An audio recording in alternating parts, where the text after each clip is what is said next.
Hello, everyone. It's nice to be with you as usual.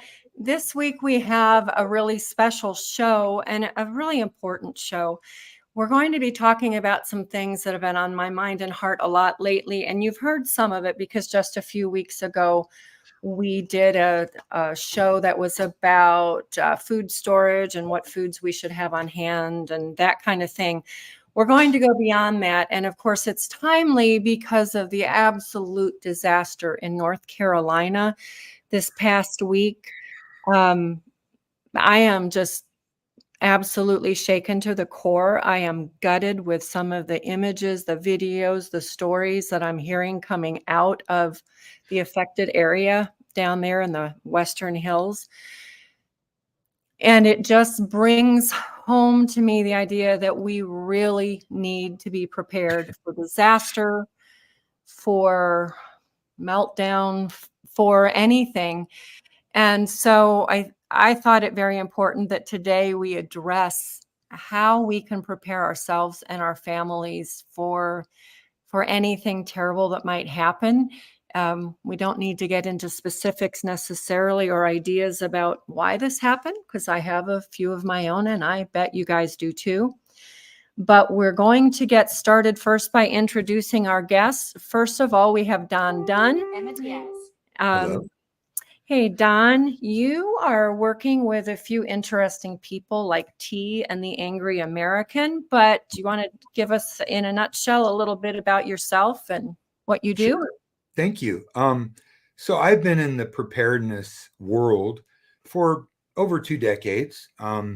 Years ago, I'm from Kentucky originally and grew up in a shooting, hunting household Good. and have always had a mind for preparedness. But years and years ago, believe it or not, I had a dream one night and it was a vivid, crazy dream. And there was fire and my family was in danger and I couldn't do anything about it. One of the ones that I think we've all had a crazy dream here and there, and kind of woke up and realized how vulnerable that I was. So I set out on this journey of preparedness. And like most people, I immediately went to guns and tactical gear and I started going to different preparedness groups and meeting people who I'm still very good friends. Many of them I'm very good friends with. And through that process, ma'am, I really began to realize that food, because I started reading a history of crises throughout the years, and I met some very wise people and understood that food is the hardest to get resource in any crisis, and that how woefully unprepared people are on the food part. And so I Yeah. eventually started a business making food storage and learned a ton about it. And now I try to, instead of profiting from it, I try to teach and show people how simple it is, at least to get the basics. And we can go down rabbit holes. And being from Kentucky, my mom was a canner. In fact, one time I asked her, I'm like, Mom, why do you have so much food? And she said the most profound thing I'll never forget. Maureen, she said, because I know what it's like to go hungry. She grew up in the Great Depression, and that impacted me. So I try to share that, and I've got to meet incredible people like Chris Weatherman from Angry American, T, and I'm very honored to be a part of this group. And I'm honored to be here today because I think this is an important message, and the world has just Well, we're losing you a little bit. You froze. So hopefully, there you go. You're back. Or no, that's Robert. Okay. Nope, that was me. Okay. We're going to shift. Hopefully, Don will thaw momentarily. Right. But we'll go ahead and shift to you, Robert. Robert Toombs of Mountain Readiness. That's how I know you. And Yes. was pleased to meet you and be part of your event last spring. And I'm excited to be part of the one coming up in just 2 more weeks. So tell us a little bit about yourself. Absolutely. Well, again, thank you, Maureen. It's always a pleasure to get to talk with you and share with important things like this because just like Donnie was saying, food, everybody focuses on clean water and that's super important. But at the same time, this crisis, this disaster that we're experiencing is we've got tons of water. It's everywhere.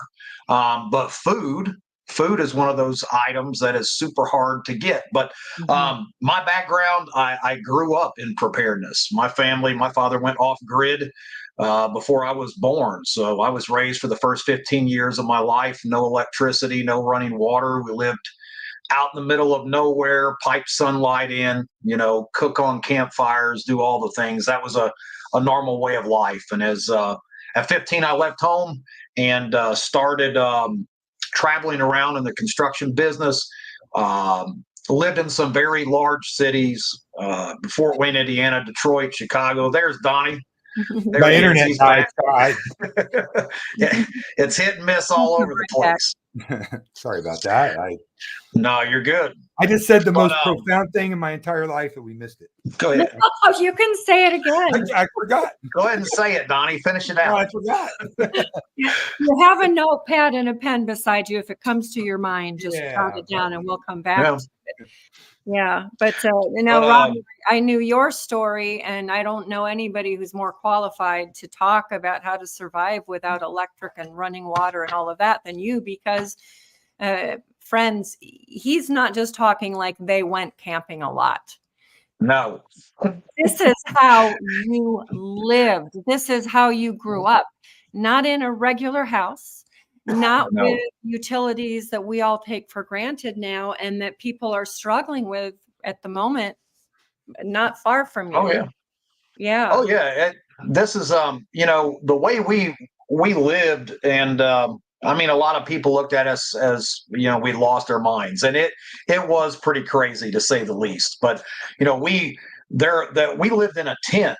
I remember a family of 5. I have a younger brother and sister. We lived in a tent in Ellington, Missouri, the Ozarks, up on a hill for over a year. This was a 4-person military canvas tent with 5 people. We actually had a tornado touch down about a half mile or so away and go past us. If you think being in a trailer is bad with a tornado, try a tent. Right. Normal things like that. We had once we had our camp in Arkansas, outside of Bruno Pyatt, Arkansas.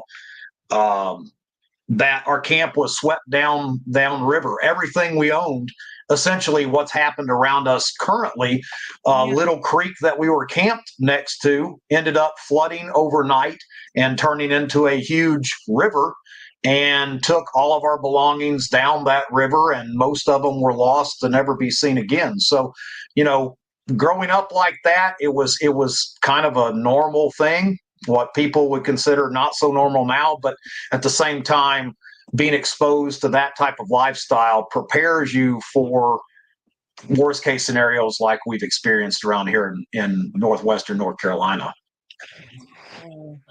And it's bad, but oh my goodness. When I said I'm gutted, I really mean it. It's hard to find the words to describe. There are no words. Yeah. It's an absolute and I'm sure, all of us here and the people out watching this, everybody knows somebody. And I know several people that are just devastated. I mean, and some I can't reach, and my heart goes out to them. And I've been praying and praying and praying and praying. Yeah. Wow. Well, and Donnie, before your internet went out, you were talking about that your mom had grown up in the Depression. Yeah. Yes, ma'am. If maybe that will lead you back to remember that. Sure. So she did, and she was a canner and stored. I mean, very practical, old school Kentucky woman, wonderful, tough as nails. And I carried those things forward. And as I got more and more into preparedness, and I met more people, and I got to be friends with some LDS people who kind of wrote the book on food storage, and really very accepting, wonderful people, kind of helped me with the food storage and just studying different things. And it's become passionate, a passion project for me, because I want people. People talk about all kinds of wealth, monetary wealth, wealth of family, wealth of love, and my favorite, spiritual wealth. But really having food and enough food stored and maybe in different locations is true wealth.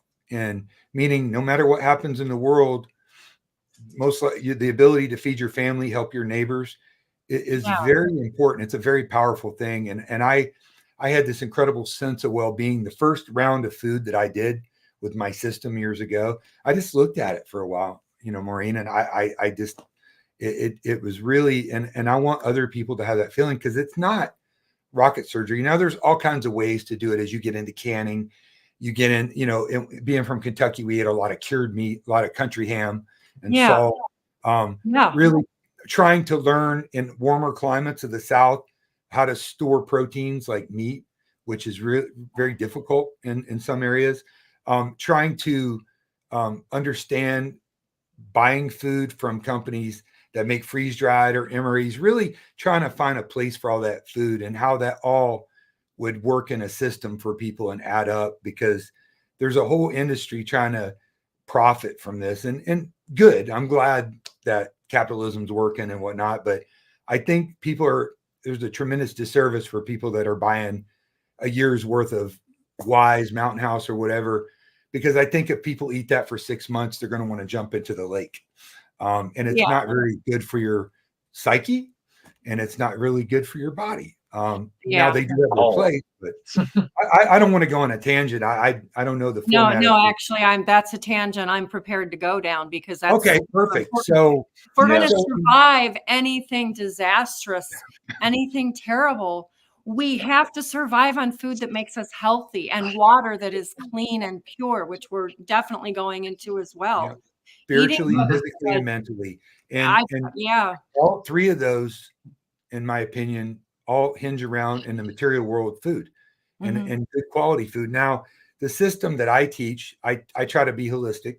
I don't teach canning, but I believe people should can. I think it's wonderful. It's fun.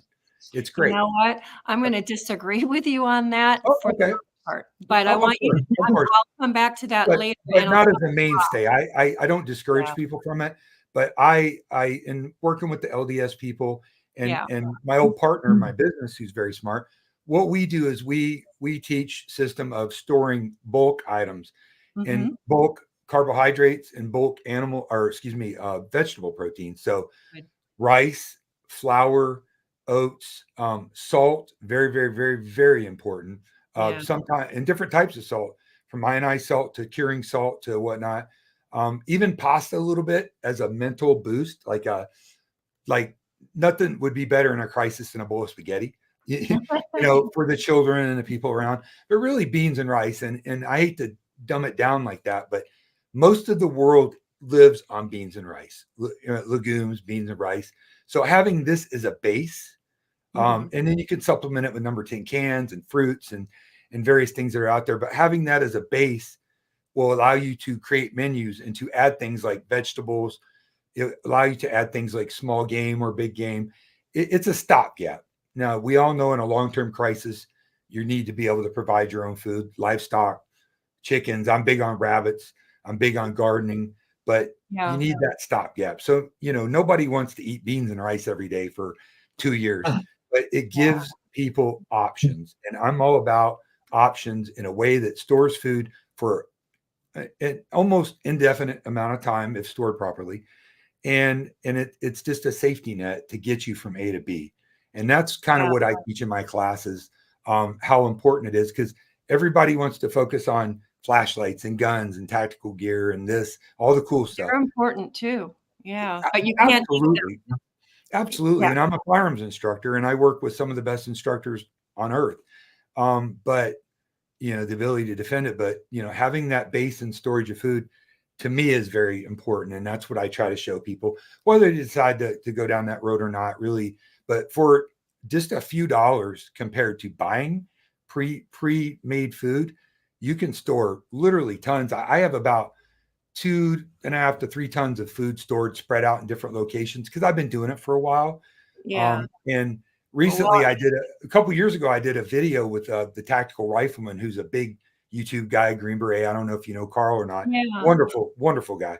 And we did a video with my system on there, and it was hugely popular. And it even caused him to go store more food. And we talked about, you you don't need 37 guns, but you need a couple guns, and you need food, and you need shelter. So that's my little piece of the puzzle. Calorie content, I try to break down calories. I don't think, including the LDS people, I don't think 2,500 is enough. You survive on it, but I think people should have a little more than 2,500, because you're working hard, you're scared, you're sweating, hours and hours of boredom or hard work. And then it's nice to have a good amount of caloric intake, but we need not just that. Yeah. Now we're going to come back to the food stuff a little bit more in depth, and I don't want to disagree with you on everything. I do want to say rice and beans are high carb. They actually aren't that great on protein, because your body has to be able to combine the amino acids, and they're not in the right ratios to create a lot of protein. And so people in the world who survive on that it's not a traditional way of survival. It's more of a modern day survival. But there are some other ways that we'll talk about, and some other things like this that I have right here that I just finished a little while ago, which that's enough to make, we'll come back to it. Anyway. Listen, I always want to learn, because when you stop learning, I want to learn too. That's why we do these things. I don't know everything. I am always learning, always love to learn. I do not think canning is the thing we should be counting on at all.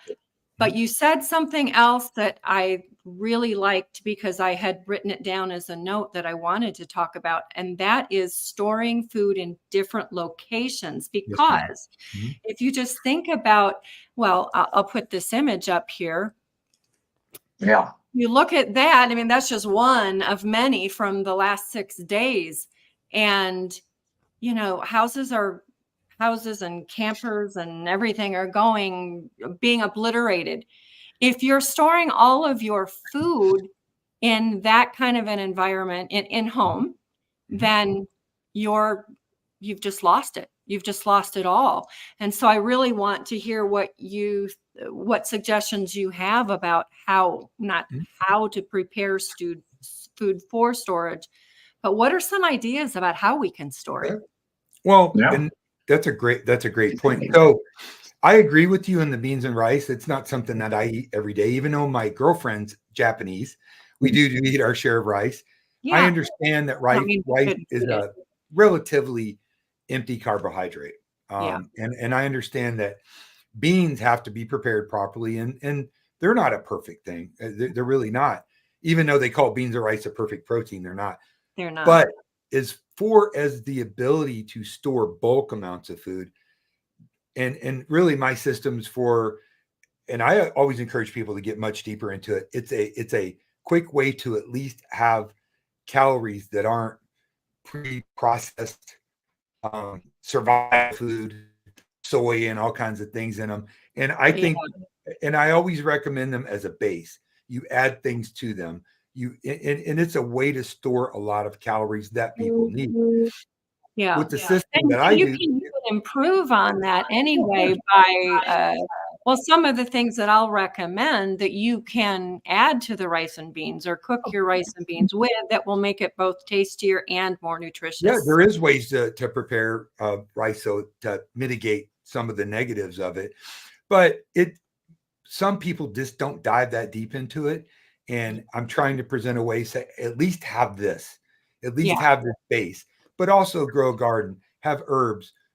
If you can have chickens. Jump in on that, Donnie. Let me say, I would say one thing that I agree with Donnie is, first off, rice and beans and peanut butter and things like this. Is it good for you? No, it's not. In the grand scheme of things, it's not the greatest thing to have. But at the same time, when you take in consideration, let's say you're just now starting your preparedness journey, and you're like, I only have so much in my budget. Where do I start? And so, great place to start. That there, where I agree with Donnie on that is that if you only have a few dollars a week to put into preps, rice and beans and peanut butter is better than starving, because I can Oh, I yeah. can tell you it.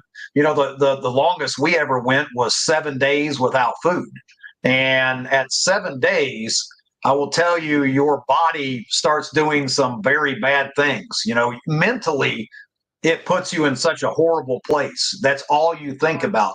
You those first day 3 and day 4, you it kind of fades away. You don't really think about food much, but once you get past that point, it's all you think about. Is when are we going to eat? When am I going to get nutrients? So rice, beans, peanut butter, things of that nature. Absolutely, if that is your budget. But if you can do more than that financially, a freeze dryer is huge. We do a lot of freeze drying. And 25 years plus shelf life, and you're talking about lightweight. I've got some stuff laying over here. There's meatloaf. That's a bag of meatloaf and greens and stuff like that. 25 years sitting on a shelf. It doesn't weigh anything. And, of course, if you have to pack to somewhere, like a lot of these people in Asheville, Ashe County, Boone, they've been cut off from the world. We actually, we were trekking in to find a friend of ours' aunt just a couple of days ago. Thank God they found her, but the roads into her area, we were talking to the emergency workers and the power companies, and they're saying that some of these areas are so bad that they will not be able to restore power and roads for years. All right, we're talking about years before you can get civilization back to these areas. Not to be gruesome, but in Asheville, most of that area, no one has any communication with anybody in a lot of these places yet. They're pulling bodies out of trees 40, 50, 60 feet in the air that are just hanging there. There's bodies. I mean, it's a horrible graphic thing, but at the same time, I really want to push people to think about if you are not preparing on some level at this point. I hope that this right here prompts you to start doing something. Start out small. If all you can do rice and beans, that's fine. If you can do more, start moving. But this proves that even in these mountainous areas, I just watched a video of a landslide that took out half of the road on I-40. I just posted it on Mount Readiness. I couldn't believe it. I drove that area of road. I can't even count how many times. And it just out of nowhere, the people were videotaping out of their back window, and it just obliterated everyone on the road, took out the road, just huge rocks. No one in these mountainous areas ever thought that they would have to worry about flooding like this. And it goes to show you preparedness. You have to, if you are not preparing, there's something wrong with you at this point.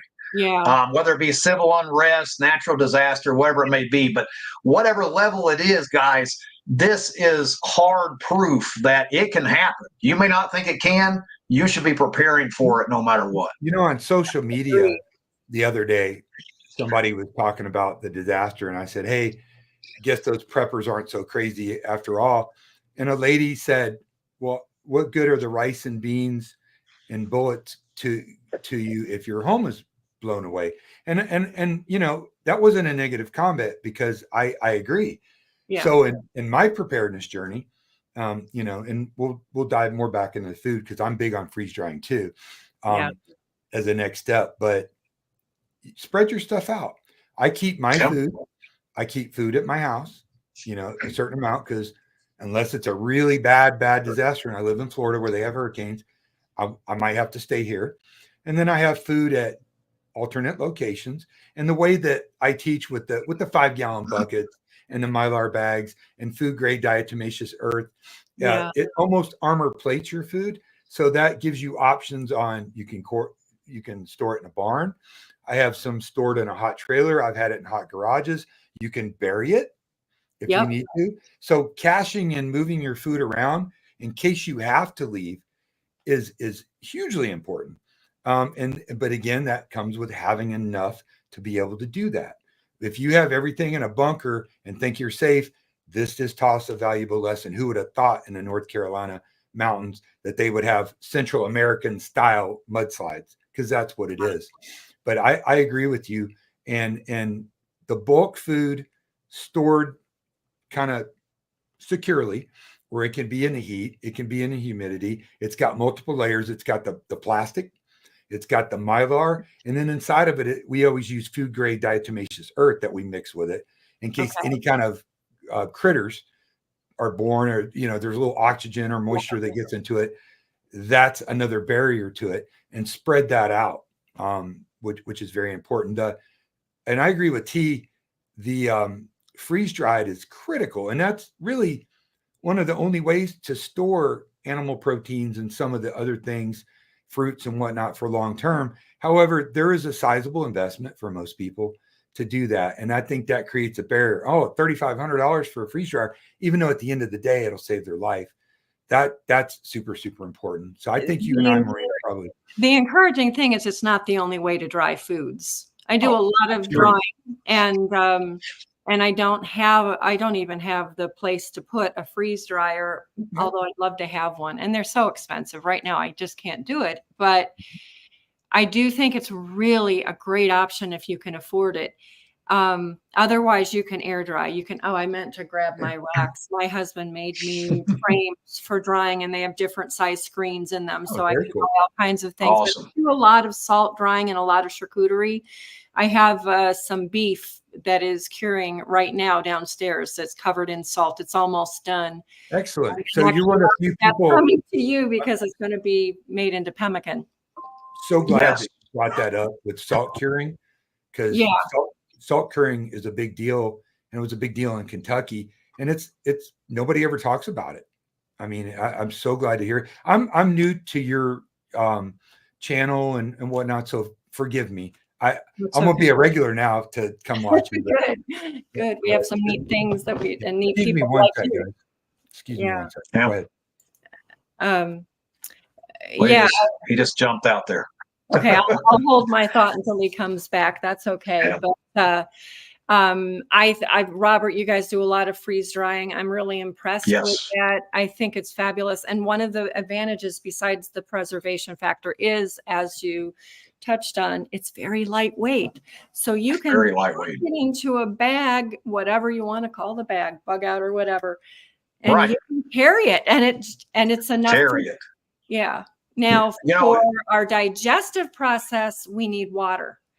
To just eat dehydrated food without the water is going to tax our body's digestive system. And so maybe this is a good segue into, let's talk about water. Absolutely. The element of all of it is water. Well, let me interject one thing when it comes to preparedness. Is above all else, above water, above food, above ammunition, I don't care what it is. Number one should be your network and your tribe of people, friends and family.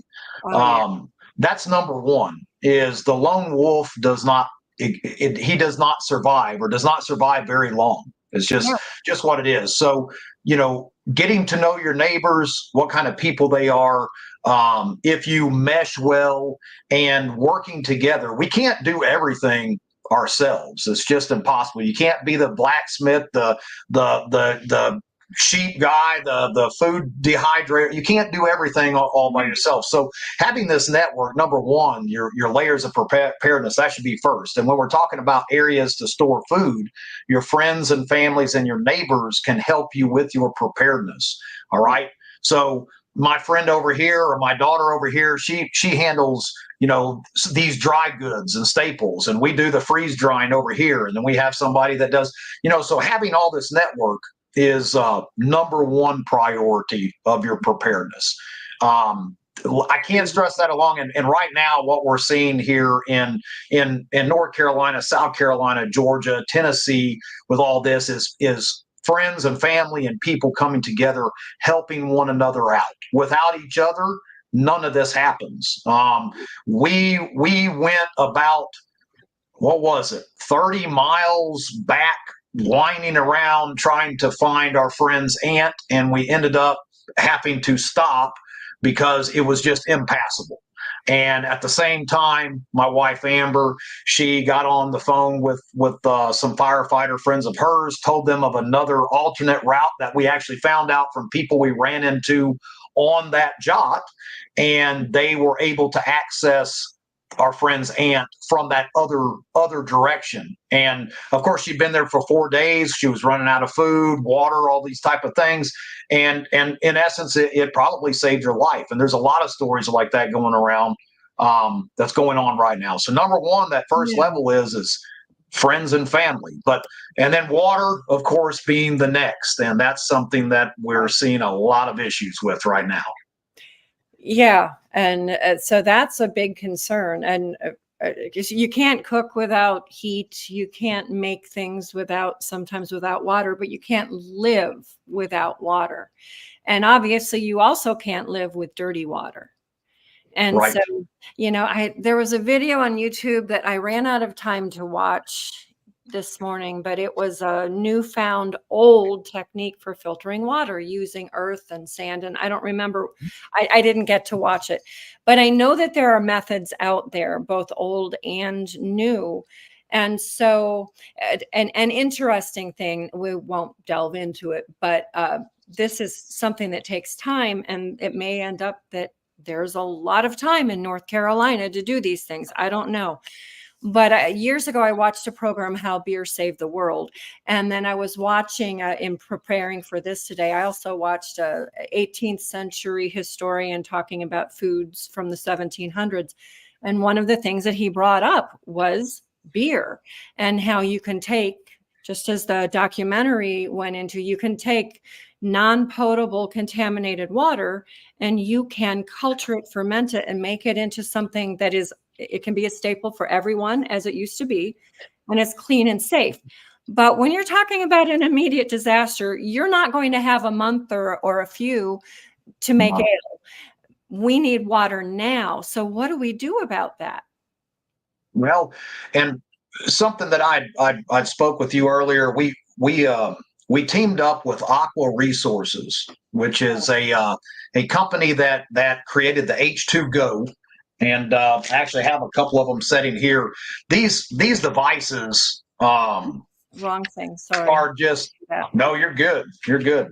I have the same problem, Maureen, punching buttons on the podcast. It's hard to keep track of everything. Yeah. Oh, here we go. There we go. There we go. So guys, I'm not a fan of chlorine. Okay. Yeah. Okay. I'm just not. It doesn't smell good. It doesn't taste good. But at the same time, we come back to, it is with rice and beans. Is it better than dying? Yes, it is. Yes. So this particular device has been around for 10 years. The inventor, there's over 100,000 of these that has been distributed in Africa, Haiti, all throughout these third world countries. And what it does is it takes regular sodium chloride, salt, and turns it into chlorine. And so I had to get educated a little bit on this as well, because, I did not put a lot into the process of how chlorine was made. But up until the 1900s, tons of people died because of drinking water with bacteria. In fact, I believe a lot of children, 2 out of 5 children never even made it to 5 years old during that time of the world because of drinking water. Dysentery, the bacteria would kill them. And so when you're talking about what we've experienced here in this area, the contamination of the water is insane. You're talking about flooding that is all over. It's covered everything. You've got bacteria in the water. You've got it's not drinkable. So this little device right here, I mean, it's the palm of your hand is how big it is. It has 2 little storage spots in the top to put the amount of salt that you need. And then on the face of it, it has numbers: 1 liter, 2 liter, 3 liter, 5 liter, 10 liter, 20 liter. And it's as simple as putting the salt into this system with the a mixing. It's got a little mixing bottle, gives you the ratios on it of how much to put in, and then you hit the button of the amount of liters that you want. You can produce up to 20 liters of drinkable water in one shot with this little device. It has a 10-year shelf life. They tested it for 10 years, and they actually tested the battery charge, and it lasted at almost 100% for 3 years. It also has a solar powered cell on the back, and you literally, it's drinkable water from salt in the palm of your hand. And one of the biggest things of preps that I think people should have on hand is salt, because of trace minerals. True story, a couple weeks ago, I've got horrible hearing. I'm sure Donnie does too, from firearms and stupidity. And I have some tinnitus, and now and again it will just start ringing in my ear. My left ear was just, I couldn't hear anything ringing. And I realized I hadn't been drinking my salt water in the mornings. Every morning I take sea salt, Celtic salt, and I stick it under my tongue and drink. I did that, and in 2 minutes, my ear opened up and the ringing went away. Just that quick. 2 minutes, Celtic sea salt, gone. So preparedness-wise, salt should be a huge part of your prep, which I carry with me everywhere. Of my list, salt and water, and not the iodized table salt. And Don, you mentioned different types of salt. I would just say different types of salt, but not the refined salt ever. Just saying with the it's for flavor. It's really for flavor, and I agree with you 100%. So I read a book in high school many years ago, and it was a kind of the first of the post-apocalyptic. It was called Alas Babylon, and it was written in the 50s, and it was about nuclear attack, and it actually took place not far from me in Central Florida. And one of the things that they talked about was salt and how important it was. And that always stuck in my mind. So as I progressed in this and started moving forward and learning more, I always try to make multiple types of salt very, very important, because it's a key mineral that we just don't get a lot of in nature, depending on where you're at. And it's super critical to hydrating your body. I mean, like T said, I'm going to try that with the Celtic sea salt, because I'm in the audio business in my day job. And a gun guy, competition shooter my whole life. So I've got just a wee bit of tinnitus myself. And I'm going to try that. So many things. Let me throw this to you, Donnie. Think about this as well for all you medical people out there. And I was actually reading about this when it comes to how important salt is. It's not just about curing and minerals and stuff like that. So if you are having a stroke or a heart attack, what is the first thing that the medical industry does when you go into that ambulance? They hit you with a flush of saline solution. All right. They pump you full of salt water to bring your blood pressure down. End of story. That salt, that ended it for me right there of any discussion. The industry, the medical industry has told people, don't use salt. And of course, refined salt, don't touch it. But Celtic sea salt with all those trace minerals, don't use it. It's bad for you. Then why are we pushing saline solution with heart attacks and strokes? Because it lowers blood pressure. The end. And it supplies the minerals that your body needs for your heart to function. And I gave some not too long ago to a friend who had been sick for days with a horrible migraine and other things going on. I just gave her some Redmond's Relight. And within 10 minutes, after 6 days of intense migraine, she was miserable. Within 10 minutes, migraine gone. Yep. She went up walking around feeling okay. So same, if you look right there, that's Relight right here. Yep. Some of the preps in the back behind me there, but that there should be one of your first preps that you throw into your bag. If you're going for a hike, I carry Redmond salt in my car. I've got my little Celtic sea salt there. I'm not just plugging Redmond because we're affiliates. We're affiliates of people that we actually use the product and we believe in. Redmond does a great job. They've got great products. Yeah. Yeah. So I drink a concoction almost daily, and I'd lovingly call it my hot dog water, where I take Himalayan sea salt and mix it with water with a little bit of Morton's no salt, which is really potassium. And I put a little bit of that in, and I'm telling you, that will pop. It really helps. I should take it every day. I do apple cider vinegar, whether it helps or not. You know, I know I was going to ask you, Maureen, what your thoughts are on that, but you know, that's super important, and I'm so glad you brought that up. You're absolutely right. Yeah, salt is super critical. It is literally like number 2 on my list, right up there with water. And of course, I don't even think we need to talk that much because people know we need to have an alternative source of fuel, if at all possible. Yes. We need to make sure we have a backup, containers of fuel. We have a generator. If we had a landslide, the generator would be of no use to us, however. But we have actually 2 generators, and we keep the containers, of backup fuel.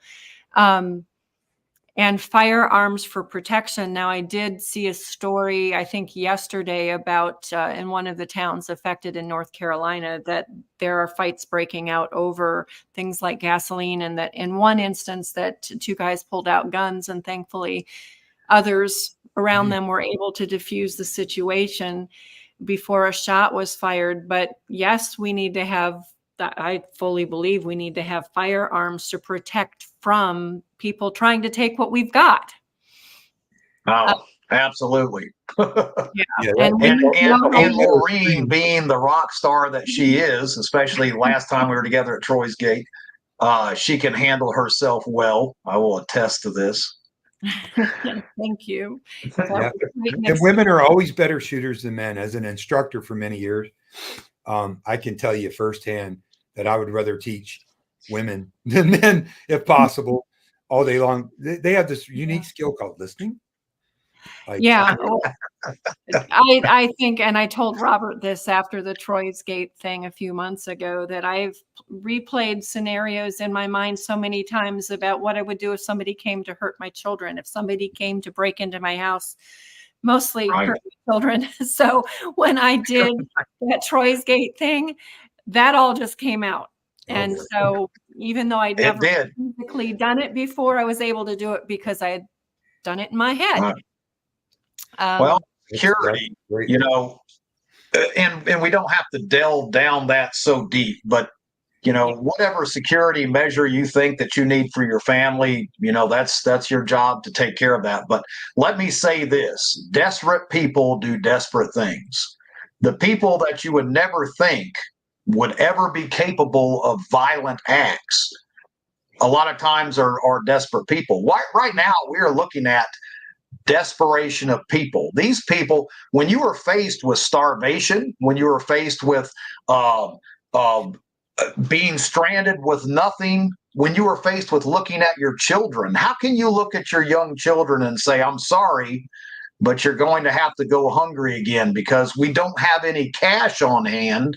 And this place only takes cash because all of the electronics are down, which is huge right now. I carry cash on my person all the time for this reason. And desperate people, it doesn't make them bad, but desperate, hungry people, they do desperate things. And so, guys, you got to take that in consideration for part of your preparedness, is protecting you and yours. So it's funny you said that. One of the businesses that I started way back in 2010 was called Zombie Survival Products.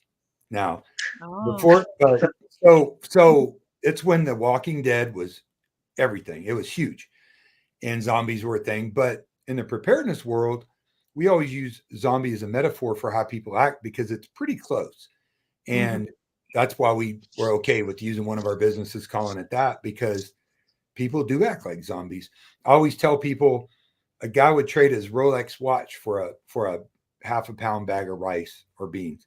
if he was starving to death, his kids were starving. So think about that for a minute.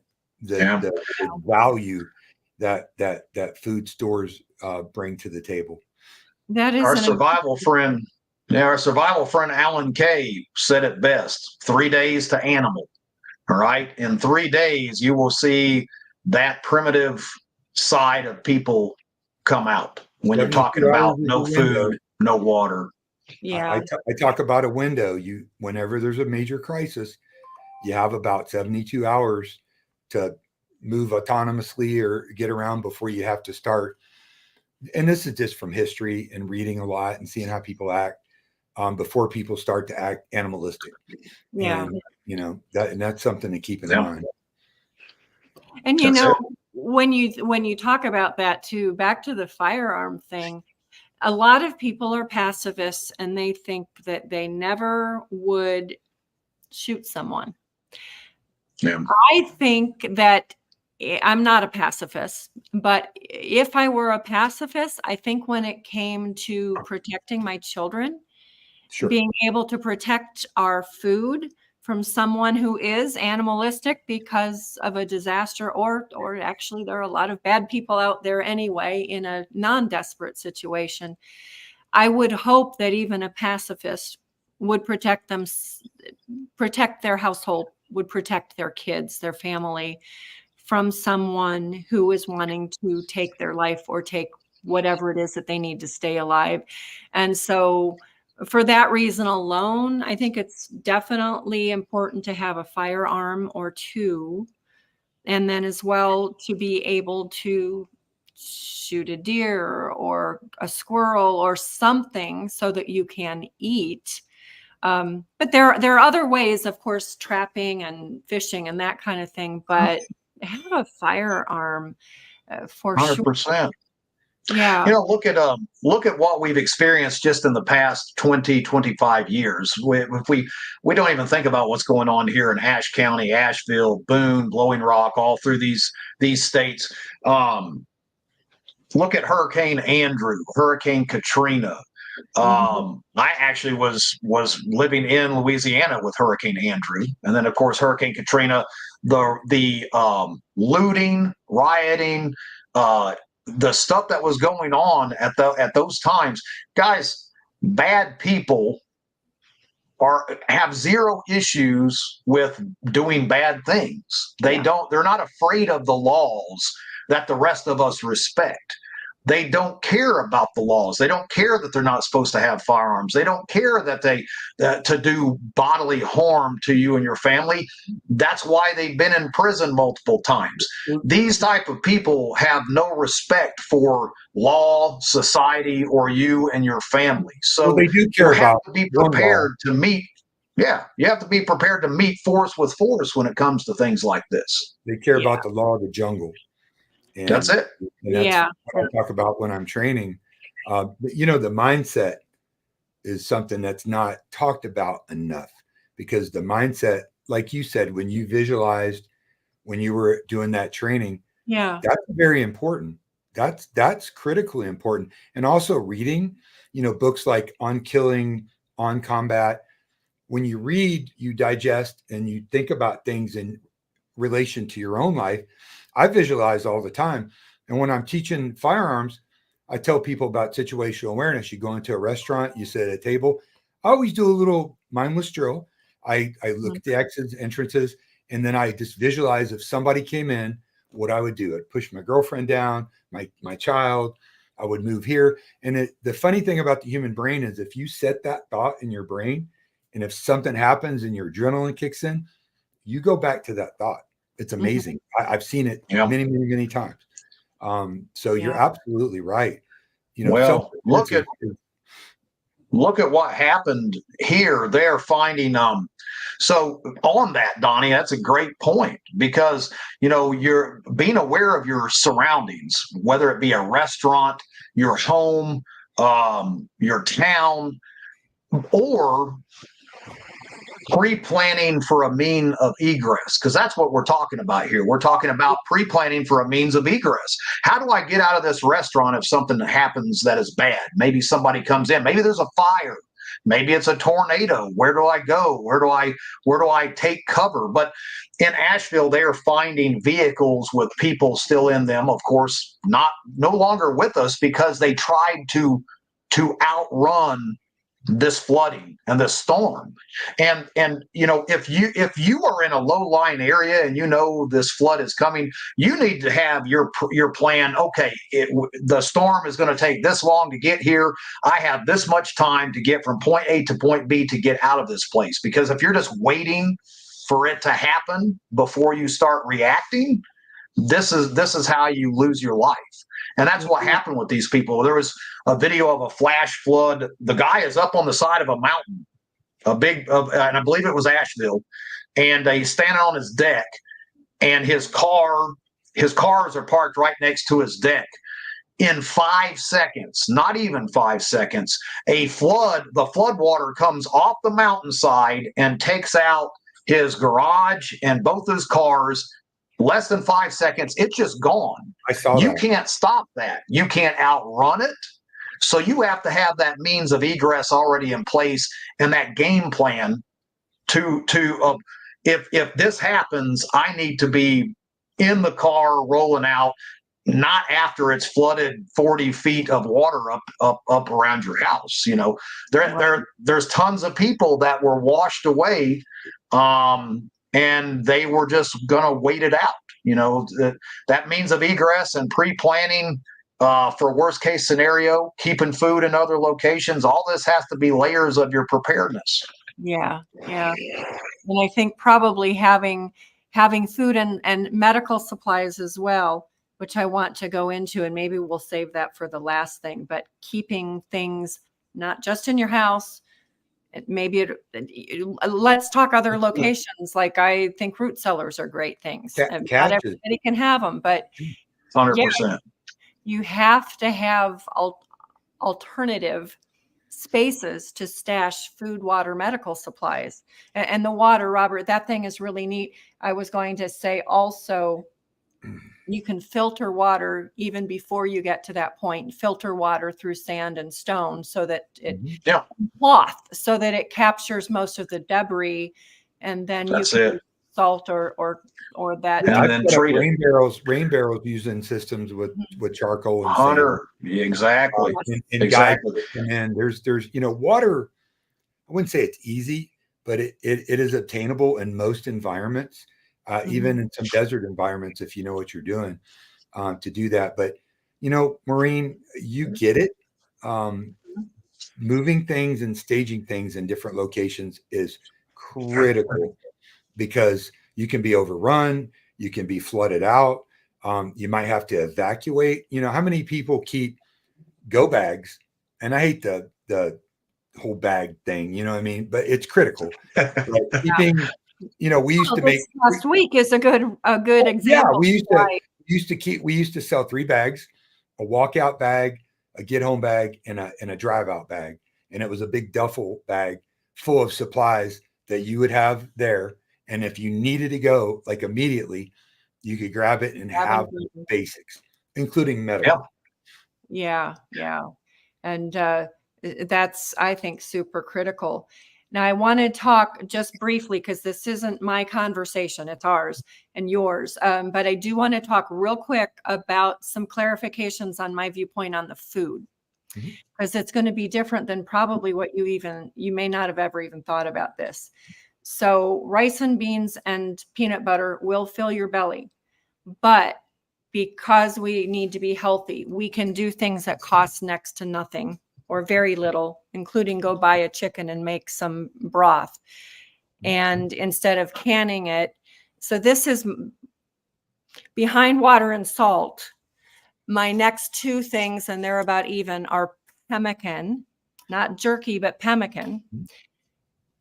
And this is about 3 pints of chicken stock, boiled down to the point that it's 1/4 cup, or I guess it's 1/2 cup. A couple of weeks ago, I cooked some down even further, and I fat sealed it with melted ghee. This will feed a family for probably a couple of meals, rehydrated with more water. And if you have pemmican, you can make a stew. You can take a scoop of this, you can break up some pemmican, you can take some hardtack, and you can dip it or crunch it into there, or you can use your rice. But hardtack is super lightweight and calorie dense. I don't think it's what we need for survival. But at the top of my list in terms of foods to prepare, this is something that I do. Don't can it. Takes up too much space and it's too breakable. I dehydrate it. This will keep indefinitely. I fat preserve a lot of things and salt preserve. So old-fashioned charcuterie. You can preserve your meats without refrigeration. You can preserve using salt and spices, and you can also preserve with fat. Duck confit is now kind of looked at as sort of a high-end French food, but it actually was peasant food for centuries. It is delicious and it's nutritious, and the fat seals and stores it. So you can actually carry it. It doesn't need to be refrigerated. And you can put that away. I talked when I did this thing a few weeks ago or last month, I don't know when it was. I talked about the Ralph Moody series, Little Britches, and that I learned about.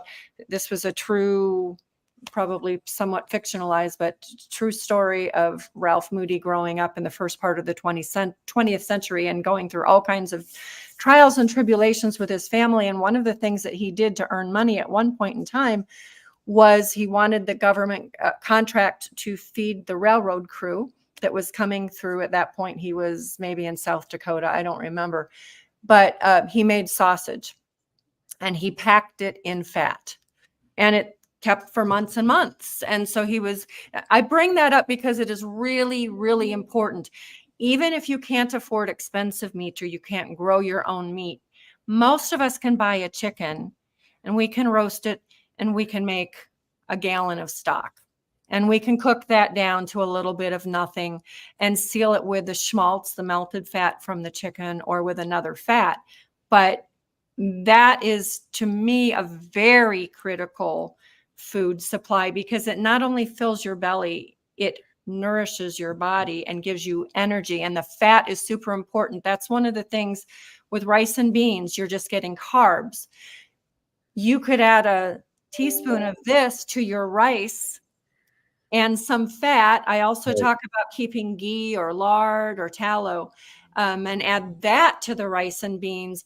And then you're going to have a more nutritious meal. By the way, I also add, one of the other things on my list is dehydrated vegetables, and especially fermented vegetables. I added some to this. So this I could just rehydrate on its own, and you'd have nourishing, healing chicken stock. You'd have the protein because it's the whole animal. It's not just bones, it's connective tissue and skin and all of that.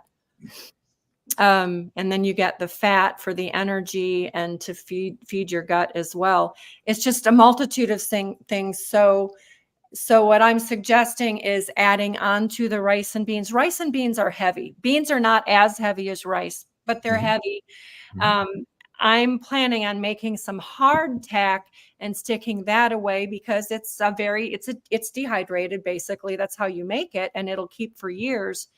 So with a whole grain hardtack and a bunch of this on hand, you can eat. You add pemmican, which is your protein. I don't say jerky because your body needs the fat to process the protein.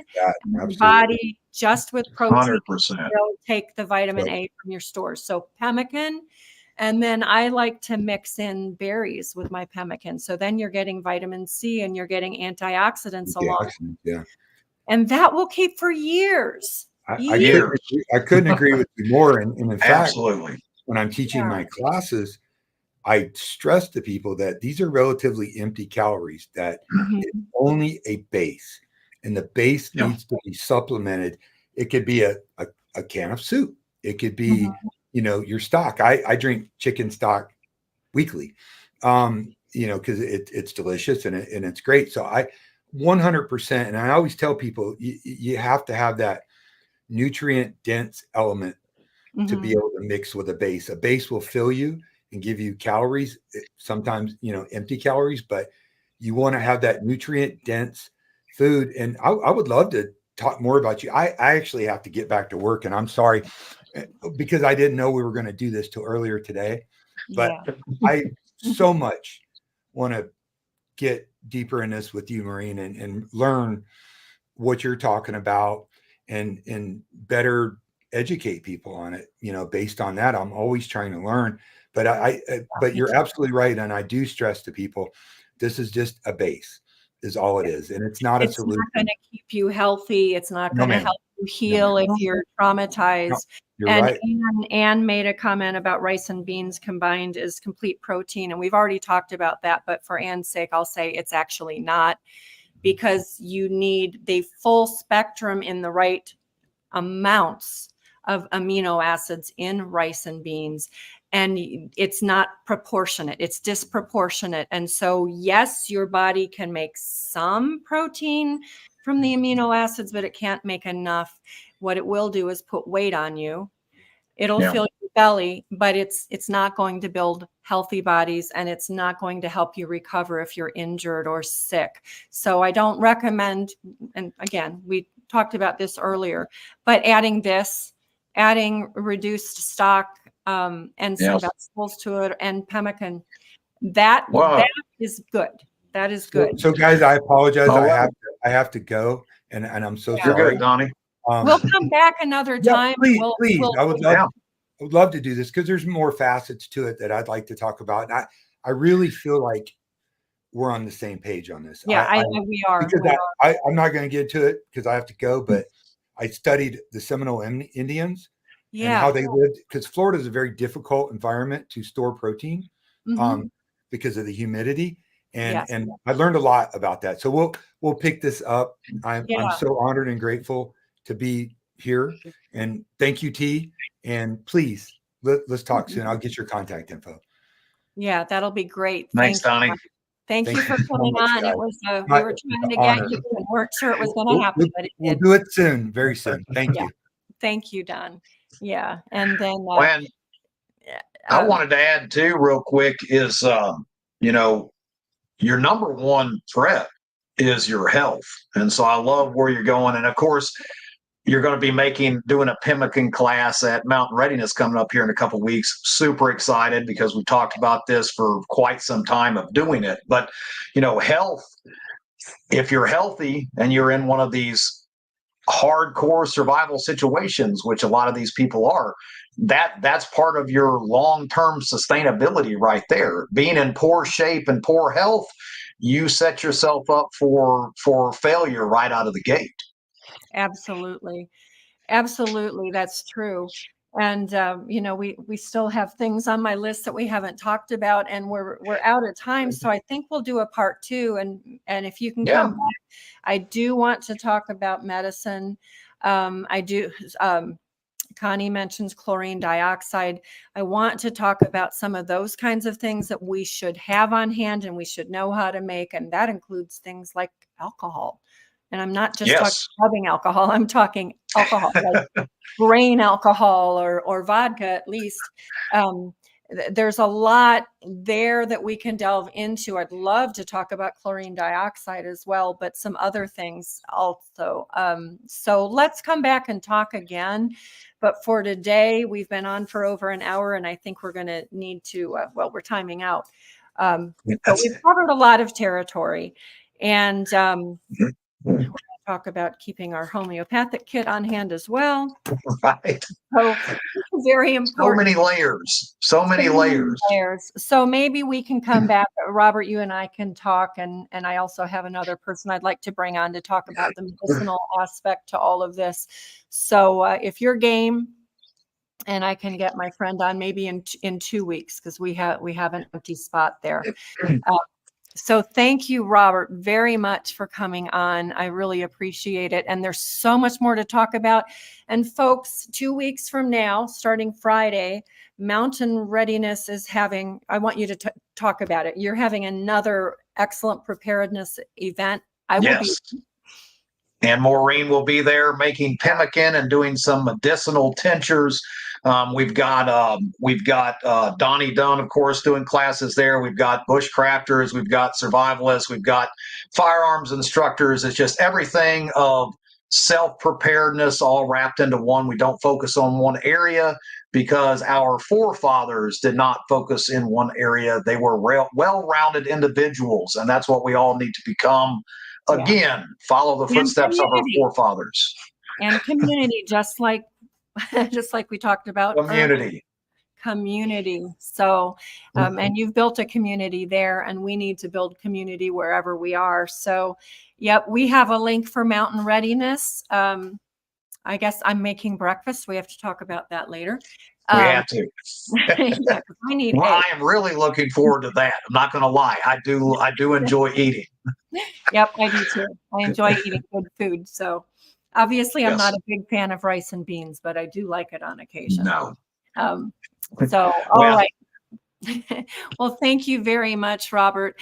We're going to go ahead and close for now. Next week, we have Dr. Okay, Aaron, help me if you're there. I can never remember his name, but we have a medical doctor coming on who does telemedicine, and he delves into, he does some alternative pharmaceutical things, which Dr. Brent, I can't pronounce his name, Dr. Brent Agin, I think, A-G-I-N, but he has a tele-wellness business, and there are locations all over the country. We're going to talk about some of the alternative pharmaceutical things that I actually think have merit. You know, I kind of stay away from pharmaceuticals for the most part, but not entirely. So we're going to talk about that with him next week. And then maybe Robert can come back and hopefully a friend of mine, Kaylee, as well, to talk about medicine and having a home apothecary and how we can be prepared also through that.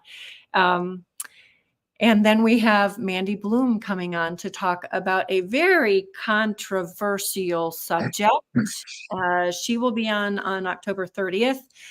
We are going to talk about medical cannabis. So I hope that we'll have a lot of people on for that with open minds. So I'm excited about that program as well. So stay tuned, come back. We're really grateful that you all were here, and we still welcome questions. Again, if we do a part 2, we can cover more questions. So feel free to submit questions in the comments. Thank you very much. Have a great week, and keep those people all over the mountains of North Carolina in your thoughts and in your prayers. And we'll also be looking for some organizations. I have a couple that we can put in the show notes that you can contribute to directly, where we won't lose funds and materials and bureaucracy, but actually be able to help people. So we'll keep you abreast of that as well. Thank you so very much, everyone. And we'll see you next week.